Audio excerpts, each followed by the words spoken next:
Yes, coming at you here, Yahoo Sportsbook Live. Minty, how is Sunday Week 4 treating you? It is going all right. So far, my best bet, which we'll go over later, is not looking good. So hopefully we can make some money during halftime and with in-game bets. Yes, absolutely. That's what we love to do here. We try to help you all out. We're all about trying to find these advantages, these edges in game. And of course, we'll talk later on about the upcoming afternoon games, the Sunday night, Monday night games, do a little player prop action. It's going to be great. But yes, let's now focus in on some of these games right now that are going on. Minty, not too much to say about the Washington football team at Atlanta Falcons. It's currently Atlanta minus just 0.5 here. This is a close game. It's a fun one. We don't have to go too deep on this one. I will just say Cordero Patterson is like legitimately going to be the RB1 and wide receiver 1 overall in fantasy this week. Pretty wild stuff. I personally do love to see the pride of Old Dominion, Taylor Heineke, throwing a beaut of a touchdown to Terry McLaurin. This game is going to be fun to watch the rest of the way, but mostly just for fantasy football. So, Minty, you just talked about it. The Texans at Bills. We've currently got the Bills minus 17.5. This was your best bet, but you're not too confident in it right now. What's going on? Yeah, so my best bet was actually the over 47, which is not listed here, and I actually don't know what the live total is now. But it's not looking good as, what's the score here? Well, Houston's being shut out by Buffalo. They're up by, 16 points, I believe? 16-0. And I think 16-0, yep, yeah. And it's pouring rain, so it's not, the over's not dead yet. And I believe the live line right now for Buffalo is like minus 22.5, but man, I thought Houston would get something. I thought something would slip through, or so they would get into field goal range or something, but it's not looking good. I mean, I wouldn't normally take Buffalo minus 22.5, but it's looking like it's going to be that.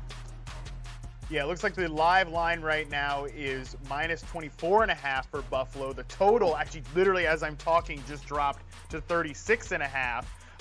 Tough scene for our Texans here. Not our, sorry, our Texans. Oh my God. So a tough scene for the Texans here. Yeah. When Minty and I are not claiming the Texans, no part of the that. quarterback situation is a total nightmare. Davis Mills, the rookie, there is 1 for 7 for 3 yards with 2 interceptions and 3 sacks. You don't want your yardage total to be that close to your interception total and your sack total. I think he has last time I saw, he has like a minus 60 EPA right now on the day. So Davis Mills, not a very good player. Not going to work out there for the Houston Texans. Yeah, no disrespect, but you know how in hockey when the goalie's out and the backup goalie's out, they just grab someone from the stands to just goaltend for them? I think maybe they need to do that in this situation. Just grab one of, a high school football player or something from the stands and maybe just try it out for the Texans. I mean, high school football is huge in the state of Texas. They got to have somebody out there that can do a pretty good job. I mean, the Texans just need to get Tyrod Taylor back. They look like a pretty frisky team with Tyrod back there, not so much with Davis Mills. If you started Brandon Cooks in fantasy right now, you are not enjoying he does have the 3 yards, the total 3 yards there from Davis Mills, the 1 catch.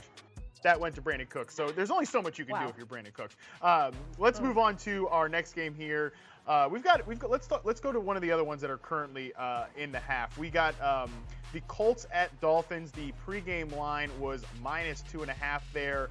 Currently it's Indy minus 3.5. Indy is up 7-3 on the Dolphins. You did have a pregame bet on this one, if I'm not mistaken.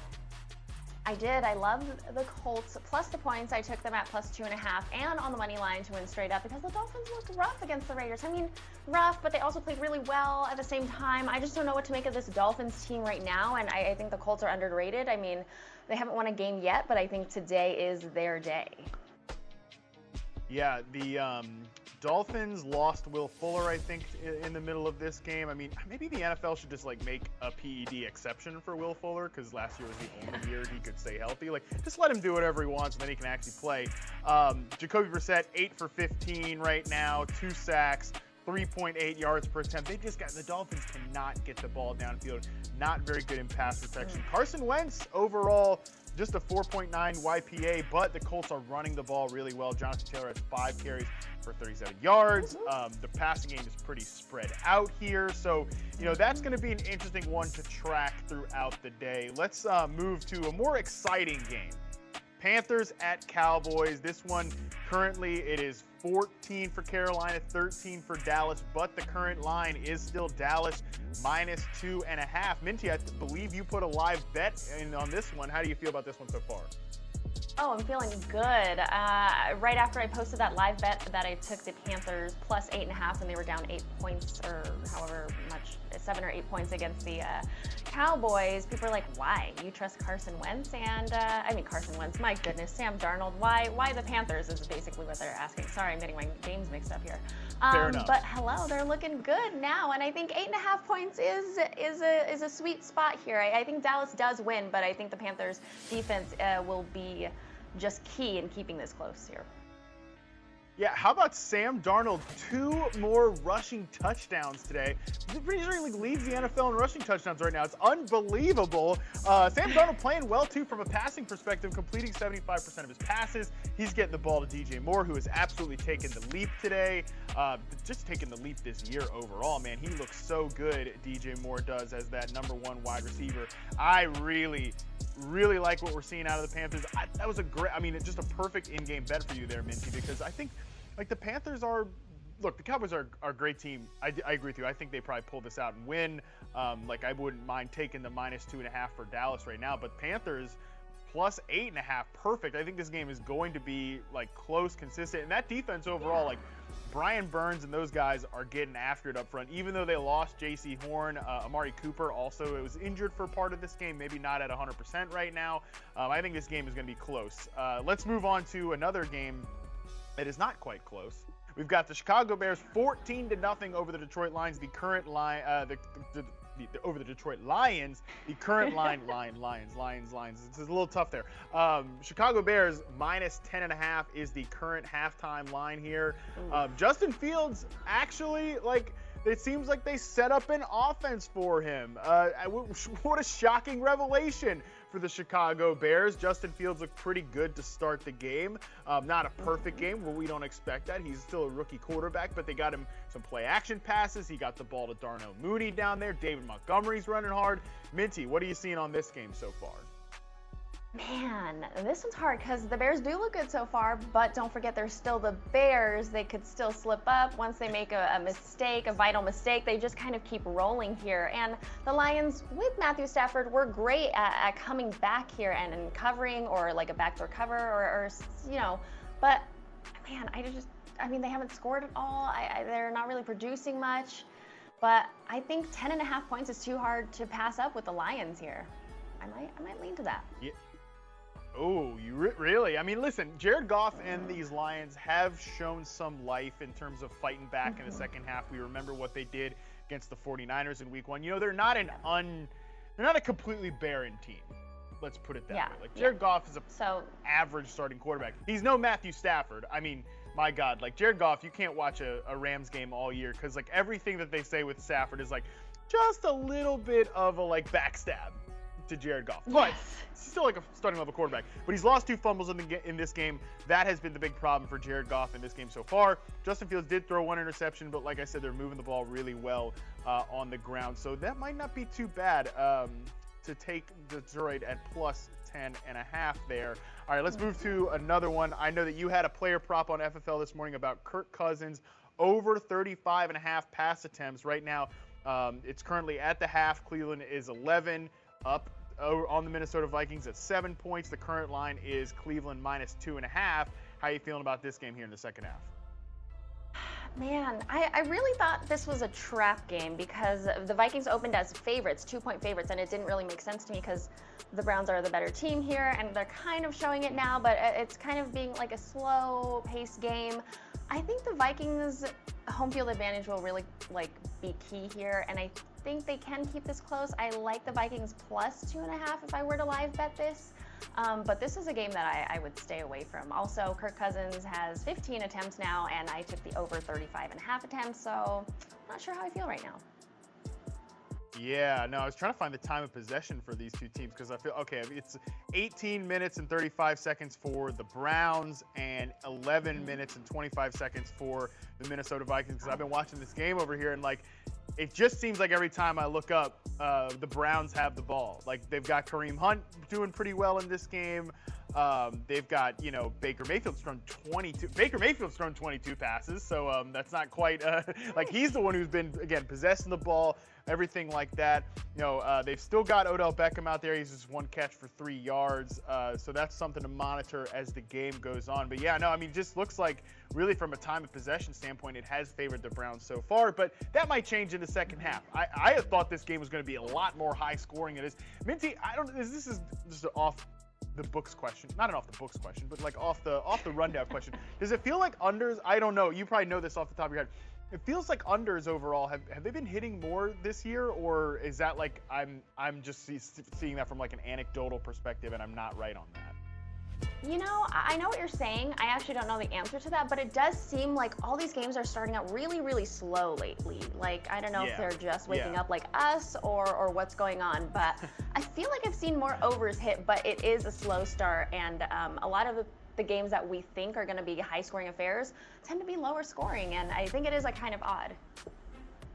Yeah, I don't know if that's right, but it does feel like teams are starting slower. The point totals have been kind of depressed so far.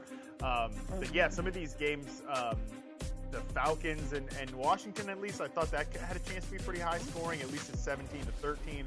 Atlanta on top there. But yeah, it's just something to monitor as the season goes along. Maybe typically defenses catch up to offenses as the year goes on. It was kind of weird last year with the whole no training camp, or at least a weird training camp and no off-season practices and everything like that. But let's move on to a game that's actually entered the third quarter. Giants at Saints. The pregame line was Saints -7 and just straight -7. Currently, it's at least at halftime, it was New Orleans -4.5. I believe we actually have a third quarter touchdown here. Taysom Hill, a part of that third quarter touchdown. A rushing touchdown, 8-yard rushing touchdown for Taysom Hill. Minty, John Ross is responsible for the Giants' 7 points. So I'm sure most people did not have that on their player prop bingo card. Yeah, I don't know. I mean, I hinted earlier in FFL that I really liked the ugliest road dog coming off a loss, playing in the Superdome as New Orleans' first official home game. Not looking good so far. Didn't bet it, but I think New York has the potential to play from behind and come back here. So I still like New York, but it will be a little difficult. It will be an uphill battle as the Saints, once they score, they just kind of keep going. So we'll see. Yeah, this team too, this version of the Saints team is very much like they kind of kill the clock a little bit. You know, they're kind of trying to hide their quarterback with Jameis Winston there. I mean, obviously, we know Jameis can make plays. He threw a touchdown in this game to Juwan Johnson.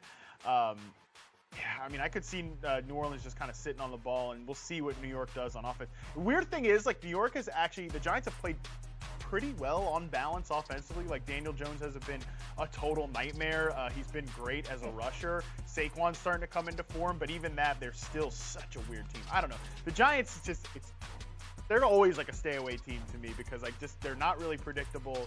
The only time I felt good betting anything or anything with the Giants was week 1. Denver as a survivor pick over the Giants. Did feel pretty good about that, but that's about it. Minty, next game, we don't have to talk about this one because who cares? Titans at Jets.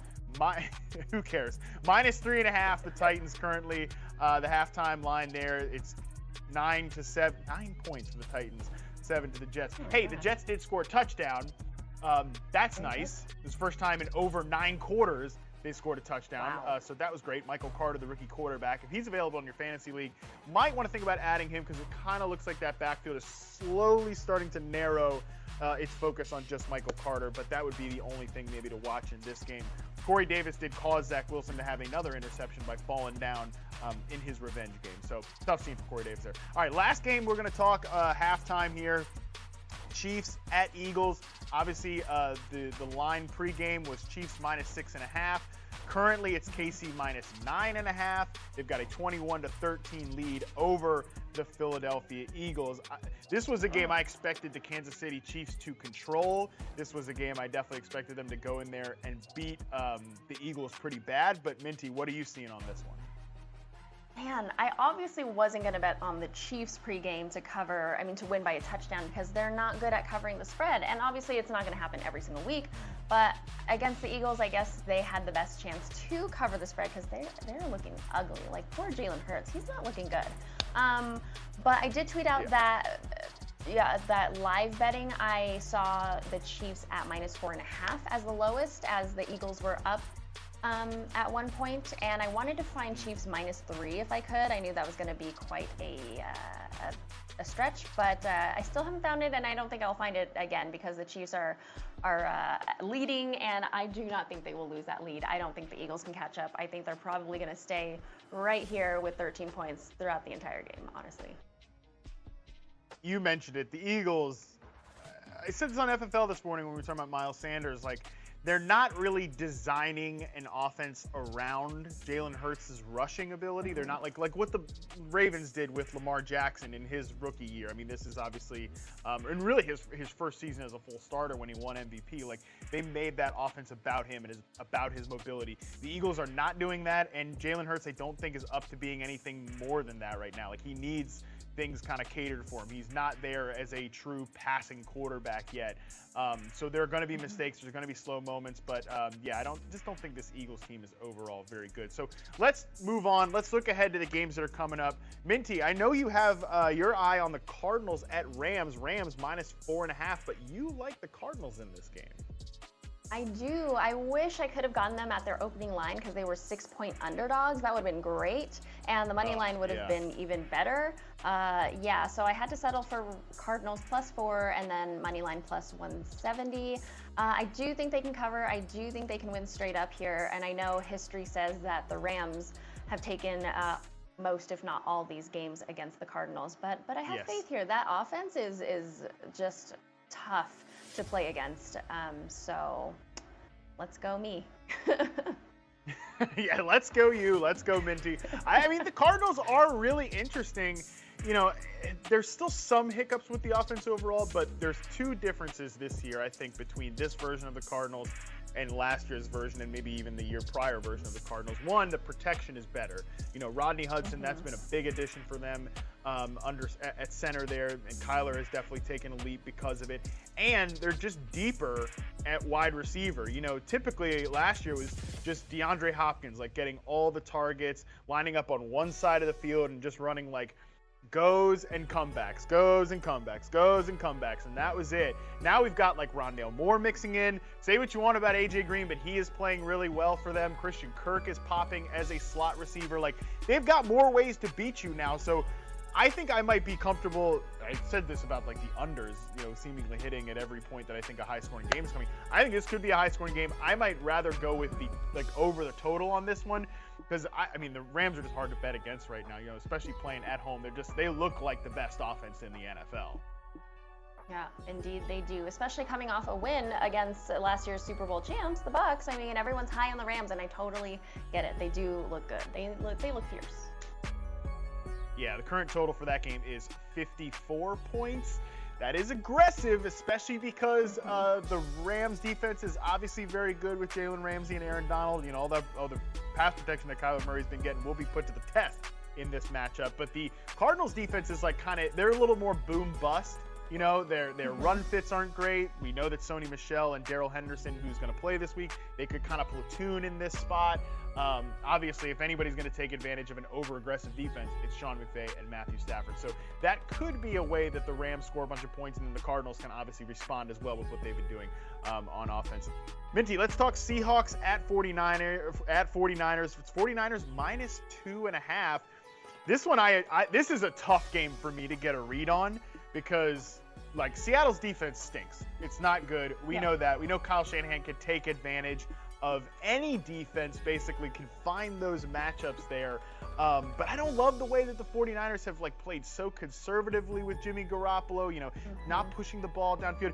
Pro Football Focus has a metric called big time throws. Do you know how many Jimmy Garoppolo has thrown in terms of big time throws per Pro Football Focus? The same amount as me, and I've thrown 0 NFL passes so far this year. I'm still hoping maybe I get a phone call. Maybe I could play quarterback for the Texans. No, that would be a stone cold disaster. But I don't know about that. I'm probably no upgrade over old Davis Mills.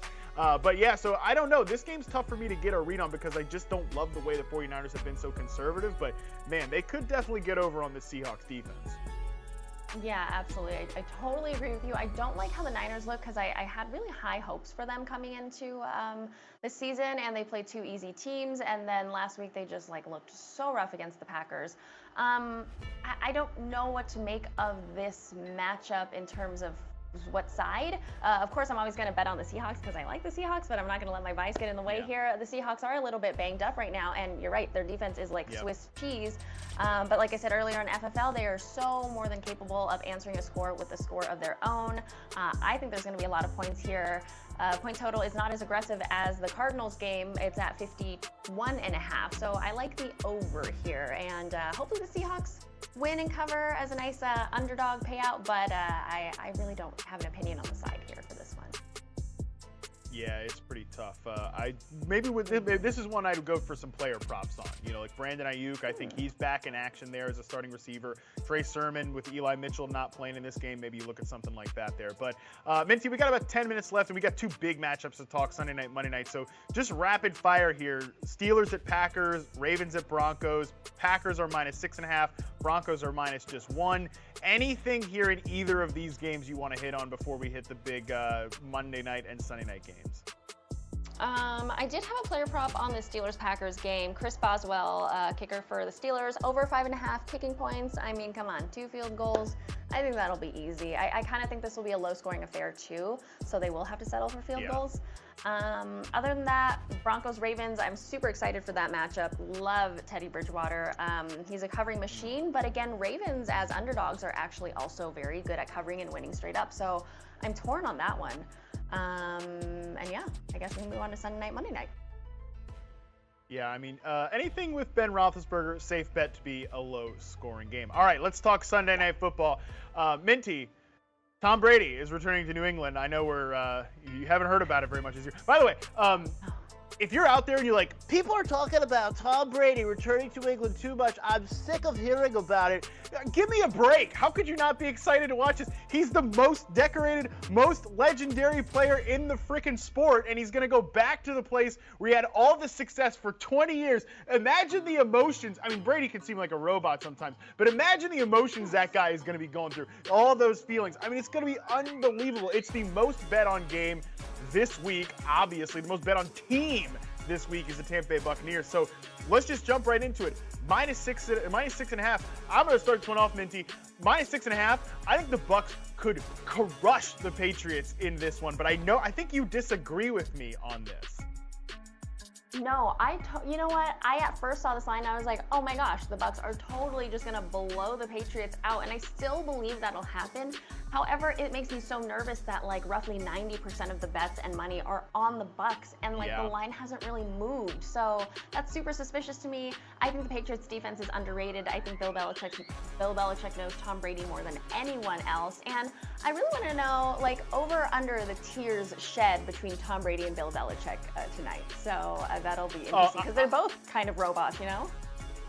I will take the under on any tier line that you can put for Bill Belichick. It could be half a tier. I'll take it could be 0.25 of a tier. I will take the under on that one. I will say though, as much as we are talking about, hey, look, Tom Brady wants to come in here and blow the doors off the Patriots and get his big revenge, all that. You can bet that Bill Belichick, as people out there who are saying oh, Bill Belichick doesn't care about it's just another game.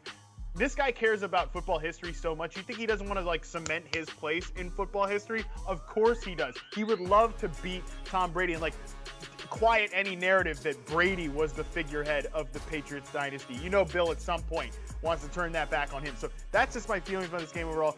Minty, let's jump into some player props. Shout out to me. Let me throw my shoulder out to pat myself on the back here. I'm 14-4 so far on my player props on this show. I know we didn't do a show last week, but I sent them to Kent, our producer, beforehand for some accountability there. Also sent them to my brother-in-law. So hopefully you get me a nice Christmas gift this year, Travis. I would appreciate that. Listen, let's jump right into the player props. Obviously, Minty, we gotta do something with Tom Brady. Okay, the line here at BetMGM plus 120 odds. What am I saying? Plus 120 on Brady to go over 2.5 passing touchdowns.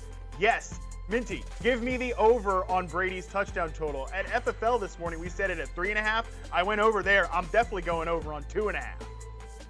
Oh man, I mean, I did say earlier New England's defense is going to show us what they've got. I think they're underrated.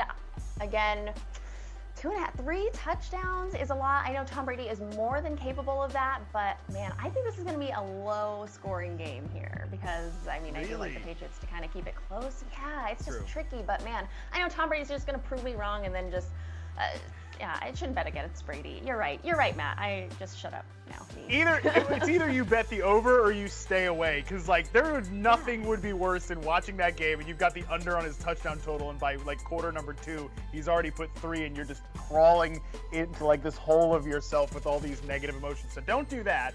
But yeah, Brady, if you're playing on Yahoo DFS too, $35, easy pick as the superstar in your lineup there. Get that 1x bonus. Love doing that. Couple others in this game too. Chris Godwin over 65.5 receiving yards at minus 115. Chris Godwin, I think, look, he has been the most consistent, the steadiest receiver for the Tampa Bay Buccaneers. You know, week 1, it was all Antonio Brown and Chris Godwin. Week 2, it was all Mike Evans and Chris Godwin. You get the point here, right? And Chris Godwin. Godwin's always the guy. Listen, with Rob Gronkowski not playing too, that's going to open up the deep middle where Godwin is going to run a ton of routes. He leads this team in targets overall. Love taking him here. Again, we just want to be betting on our Bucs at this point. But I will give you one player prop, Minty, on the Patriots. Jacoby Myers over 5.5 catches at minus 110. Jacoby Myers leads this team in targets by an 11 gap. Nelson Aguilar is number 2 at 18. Jacoby Myers is 29, excuse me. I actually think that more targets could go Jacoby Myers' way because James White is out. That's going to open up some of those short A-dot targets. We know the Bucs secondary is in bad shape. I mean, they just signed Richard Sherman, have to start him immediately. Also, again, if you're playing on Yahoo Daily Fantasy, single game contest, Jacoby Myers just $17. I think he makes a great bring back if you stack up your Bucs. I think Jacoby Myers is in for a really good game here. I will make the bold prediction. It shouldn't be a bold prediction, Minty, because he's been so productive in terms of catches and yards. Jacoby Myers has not scored a touchdown in his NFL career. This is his 3rd season. Tonight, wow. Jacoby Myers gets his first touchdown. You heard it here first. I like it. Jacoby Myers is going to have to play at 110% against this Bucs team. I mean, that no mistakes can be made. I think he's going to have a lot of production. And as for Chris Godwin earlier, I mean, that's Brady's go-to guy. And I think, in this game, he's in line to beat Drew Brees for the all-time passing yards leader, right? So, I mean, he's going to have to pass the ball a lot. I know he only needs 65, 68 yards, and that's nothing, but he's going to be slinging that ball. It's going to be easy, those overs. I like it. I can't remember which reporter tweeted it, so I apologize. It might have been Tom Pelissero or Ian Rappaport, one of the NFL Network guys. I think they tweeted something like, "Yeah, Brady requested because apparently the Patriots are going to stop the action when he beats the record and give it a little celebration." Apparently he requested. The exact wording of the tweet, which I found funny, was Brady okayed a small stoppage, but nothing like what the Saints did for Drew Brees. I feel like they stopped that game for 20 damn minutes, just sitting there yapping and yapping and yapping. It's all right, let's get back to the damn game. Give me a break. All right, let's move to Monday Night Football here. This one features your Raiders. Very excited to watch this game overall. Pre-game line is Chargers -3. Gonna be right down the road here in SoFi. How are you feeling about this game overall before we jump into the player props? At first I was torn, but now I feel really confident that the Raiders can keep this one close. Obviously, it's a divisional game. It's usually closer. And then I think Derek Carr said in a press conference that this is basically going to be a Raiders home game. I'm sorry, Chargers. Yeah. Not a lot not a lot of fans. And yeah, I really like this one. Now, did I have a prop bet on this one? Matt, take it away. I got to think about this one real quick. Yeah, one I was hoping to get some kind of clarity before the show on what was going to happen with the Raiders' backfield, because I mentioned this on FFL a lot, but the Chargers are kind of a pass funnel defense, or a run funnel defense. Like, their pass defense is extremely good, especially in the vertical passing game. They're great at stopping deep passes. They've allowed just 5 completions on 15-plus air yard throws. That's kind of the structure of the Brandon Staley defense. They want to get you to just take a bunch of short completions, and they'll let you run the ball on them. But we still don't know if Josh Jacobs is going to play. So if you're out there before Monday night, like, make sure to check in, see if you can get any player props on Josh Jacobs or Peyton Barber if he's going to be the starting back. Would like one of them to go over any projected yardage total there. But just will mention my 3 props here. We can kind of go rapid fire on these ones. Mike Williams, over 74.5 receiving yards, minus 115 there. Really like the way Mike Williams is playing. He's been getting a ton of volume. He's the number 2 receiver heading into this week in fantasy football. Like, I love his short area usage as well, under 10 air yards per target. Mike Williams has been consistent. I'd keep riding that one. Austin Eckler, I found it interesting that the over 5.5 catches was plus 115. Definitely like Eckler to clear this number. The Raiders, their defense has looked really good, especially rushing the passer, but Herbert is well protected, and even if those pass rushers do come, Eckler makes an easy dump-off target there. Like that as well. And lastly, my sneaky one here, I mentioned that the Raiders, the Chargers will give up short passes. They want you to just take those little layups. They're not going to let you get deep. Bryan Edwards, Henry Ruggs are the deep threats there. I think those guys might get locked down, but Hunter Renfrow, over 4.5 catches here at minus 110. Renfrow, also in Yahoo Daily Fantasy, is only $14. I think he could get like 8 to 10 catches in this game. He's number 2 on the team in targets behind Darren Waller. I like Hunter Renfrow a lot as a sleeper in this game, and I definitely think he gets over 4.5 catches here. I definitely dig that last one for sure. I don't know about the other 2, but I'm hoping this is a high-scoring game, and I hope all of them produce so they have lots of good plays here. So, but that last one, I think that one will definitely cash. Like I mentioned, had a good record coming in today, so I'm due for a hideous crash, so I wouldn't be surprised if all of these flop. But hey, it is what it is. We love rocking with all of you out there every single week. Make sure to tune in 11:30 a.m. Pacific, 2:30 p.m. Eastern time. Every Sunday we're going to be doing this show. Good luck to all of you out there. Minty, especially good luck to you. Hope that your Raiders give us a great game on Monday night. I'm excited to watch that one. Obviously, the Sunday night game, I'm excited to watch as well. Happy week 4, everybody. Good luck out there.